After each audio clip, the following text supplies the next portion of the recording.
todo mundo busca por um herói. Todo mundo acredita que existe um salvador da pátria. Seja ele o nerd tímido que vira o Superman ou o cara que vive nas sombras, tipo o Batman. A gente sempre quer apontar e falar, esse daqui presta e esse daqui não se vende. Mas a vida é engraçada, né? A gente coloca nossos heróis em um pedestal acreditando que eles vão ser diferentes. Diferente dos hipócritas, diferente dos vendidos, diferente do sistema. Mas e quando esse herói, ele costuma aparecer exatamente com aquilo que ele jurou destruir? Hoje a gente vai falar do Falcon.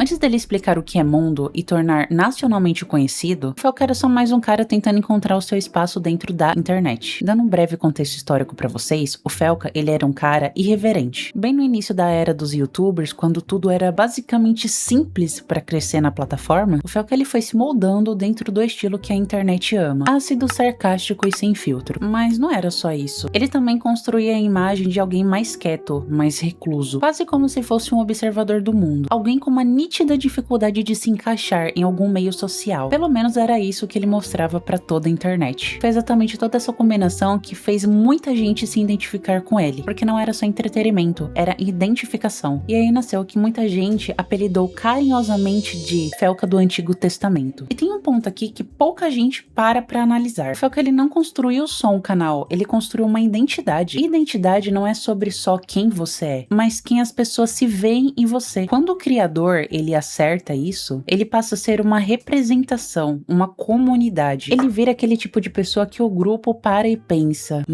esse cara me representa. Esse cara é o herói que a gente precisava. Uma das principais bases para essa identificação ocorrer era a narrativa do sofrimento. Do cara que sofreu bullying, do cara deslocado, cara que não se encaixava em nenhum meio social. E era isso que conectava, até porque, sendo bem sincera, todo mundo já passou por isso em alguma fase da vida. Só que tem uma hora que isso deixa de ser história e começa a virar muleta narrativa. Que assim, galera, a gente tá falando de um canal que tem mais de 5 anos. Mesmo assim, é a mesma história sendo repetida várias vezes. Eu criei meu canal meio que eu falei no vídeo já, pra me sentir menos sozinho. De novo. Aqui no meu público tem muita gente que sofre bullying porque se identifica comigo. De novo. Eu chorava pra não ir pra escola no outro dia. Por quê? Porque os meninos me batiam, meu. Eu não sofri tá bullying não, né? E de novo. Daí, tipo assim, eu sofri bullying pra caralho, cara, no ensino médio. Sofri bullying pra caralho, assim. Igual quando ele começou o Projeto Cariani, ele parou no meio do caminho, aí depois ele alegou, é porque eu tenho depressão, é porque eu tô sofrendo problemas psicológicos. Meu parceiro, vira homem, até quando você vai ficar dando essa desculpa de adolescente. Você não é adulto o suficiente pra assumir as tuas responsabilidades, não? Eu já repeti essa frase várias vezes e eu vou falar de novo. Bullying molda caráter. Eu mesmo sofri bullying pra caralho na infância, na adolescência, até mesmo na faculdade. E é aqui que o negócio começa a ficar bem engraçado, sabe por quê? É aqui que começa a surgir um certo ruído, porque ao mesmo tempo essa imagem de alguém recluso que foi construída, existem várias situações que mostram outras coisas. Por exemplo, ele fazendo vídeo com outros criadores. Olha ali, olha. Colchão seco de presídio. Cheio de mofo. Nossa, geladeira vazia, ó. Quer comer? Traz de casa. Traz marmitinha. Prepara a marmitinha com linguicinha.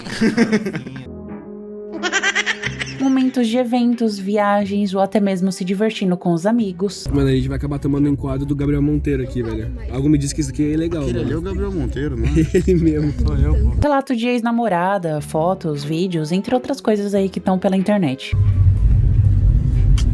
Vitinho, vai guiando aí, ó. Ou seja, não é exatamente a imagem de alguém isolado do mundo. O problema é que quando essa narrativa bendita e repetida várias vezes não acompanha a realidade da qual o ser humano vive. Porque aí fica uma pergunta que eu faço pra vocês. Isso é só um recorte da vida? Ou é um personagem muito bem construído? Quando você começa a perceber essas diferenças, algumas coisas começam a não querer bater. Mas se a gente forçar um pouco o cérebro, isso daí não é mentira, não? E quando essa diferença do enredo e a realidade começa a aparecer, ele não só fica no discurso, começa a vazar nas atitudes também. Esses dias atrás aconteceu uma situação que me chamou bastante a atenção. Nosso querido e tão conhecido Falcon entrou em mais uma polêmica, dessa vez envolvendo outra ex-namorada. E antes de qualquer coisa, eu preciso deixar bem claro, isso daqui não é sobre eu tomar partido, é mostrar o que foi exposto. Segundo o que foi divulgado no Twitter, essa ex-namorada trouxe relatos de que ele foi extremamente tóxico no relacionamento anterior deles. E se isso for verdade, é uma situação bem pesada. Talvez ela se aproveitou do momento pra ganhar hype? Talvez. Mas pega a visão, ao mesmo tempo, isso volta naquilo que eu tinha falado anteriormente. A diferença entre imagem e comportamento. E não é a primeira vez que algo assim levanta um certo questionamento. Porque teve outra situação também que não bate bem muito com essa imagem construída de bom moço. Lembra daquele episódio daquela live que ele acaba xingando a ex de puta? Ô, sua puta, como cobra minha live? Perguntando se a menina chuparia o pau do tio Orochi. Você ficou perguntando se eu chuparia o pau do Orochi também. É aí que começa a ficar difícil de ignorar. Porque não é uma questão de uma história contada. São atitudes públicas, meu. Já falei em outro vídeo que foi um comportamento bem merda da parte dele. Agora, claro, o relacionamento é dos dois. Se ela decidiu continuar, perdoar, seguir em frente, caiba isso do casal decidir. Em contrapartida, a gente tá falando de situações que envolvem desrespeito, exposição, de coisas que olhando de fora não parece ser algo tão saudável assim. Você não tá me ajudando, sua p...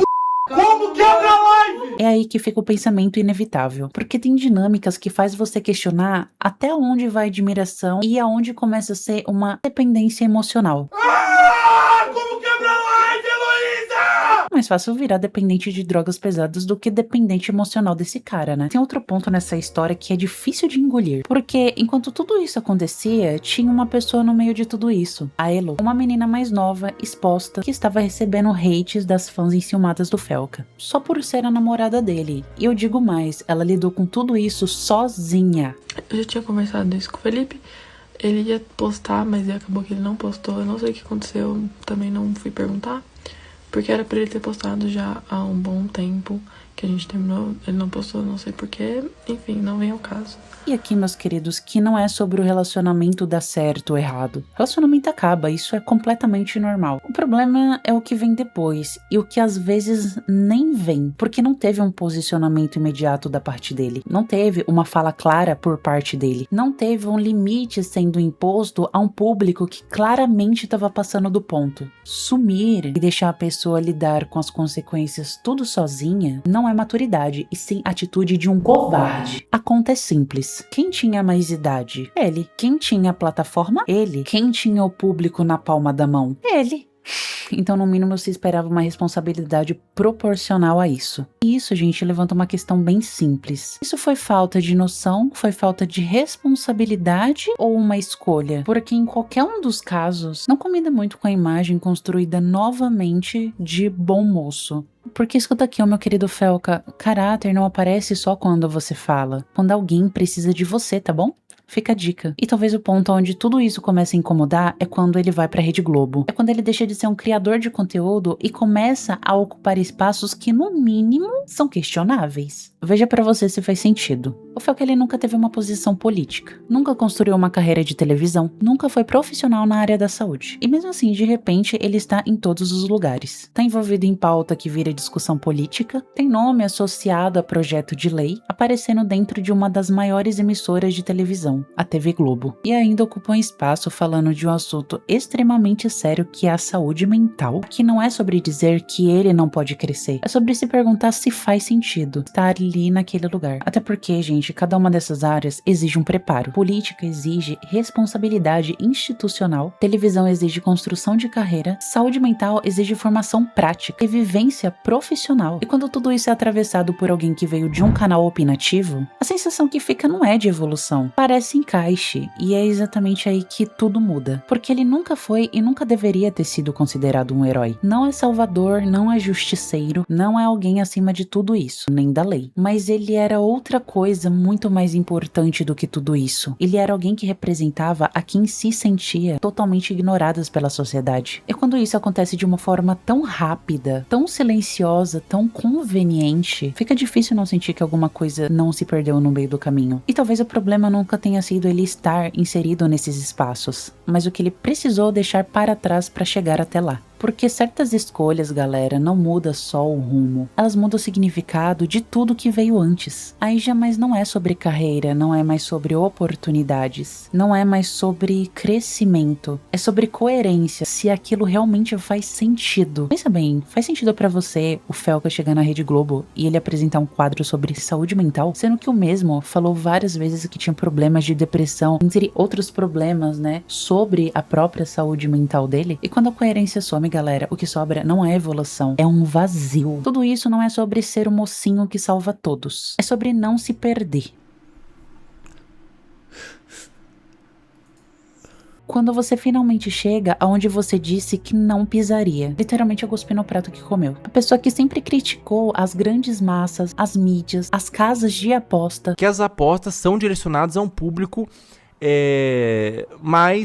a um público com menos renda, né? E até chegou a criticar quem usufruía de tal dinheiro. São os influenciadores que têm 50 milhões, 20 milhões, 10 milhões, 1 milhão, 3 milhões na conta. Agora foi para a Rede Globo. Ele fez um vídeo sobre adultização defendendo crianças. E agora ele foi para a Rede Globo, a emissora que mais adultizou crianças, a emissora que mais fatura com casas de apostas. Ele foi representar aquilo que ele tanto julgou ser errado. E quando se perde, não é só a pessoa que muda. Há uma quebra de expectativa e confiança em cima do personagem que foi construído, que no caso é o Felca, que fez com que as pessoas acreditassem no que ele era. Olha, Felca, eu não sei quando você decidiu seguir por outros caminhos. Não sei quando você parou e pensou, será que isso daqui é uma boa ideia? Mas eu posso te dizer com toda certeza, não é, nunca foi e nunca será. Porque o público que você dizia representar não mudou, não sumiu, não virou as costas. É você que deixou sua galera pra trás. Isso aqui muita gente vestiu acreditando em você, acreditando naquilo que você representava, acreditando que finalmente teria alguém ali que não ia se vender pro sistema, que não ia mudar de lado quando fosse conveniente. E sendo bem direta, isso daqui não representa mais nada. Eu falo como alguém que te defendeu. Você merece ser feliz, ô Felipe. Pessoas ruins obrigado. não duram muito tempo, não. Que já acreditou nessa pessoa que você demonstrava ser. E se arrependimento matasse, eu já tinha morrido. E sinceramente é isso que parece, um personagem. E quando a gente junta tudo, as falas, as atitudes, os caminhos, as escolhas, não sobra apenas decepção, sobra incoerência. Incoerência, Sr. Felipe Bressanin, não é um erro pontual, não é um deslize, mas sim um padrão. É incrível você pensar que você foi contraditório em todos os âmbitos da sua vida, né? Relacionamento, vivência, sua personalidade e até mesmo aquilo que você pregava ser. Então vai o último conselho, não como um ataque, mas como um alerta. Cuidado com os caminhos que você escolhe seguir, tá bom? Porque tem decisões que não dá pra apagar depois. Não dá pra reescrever outro discurso, não dá pra reajustar uma narrativa como se nada tivesse acontecido. Tem escolha que te define. E no fim não é sobre o que você construiu, é sobre o que você se tornou quando teve a chance de provar tudo o contrário. E talvez isso é o que mais pesa, porque não é você que mudou, é que talvez você só demonstrou quem sempre foi, um grande de um hipócrita. Lembre-se, tudo que está em cima é como está abaixo. Quanto maior a altura, maior será a sua queda. E até a próxima.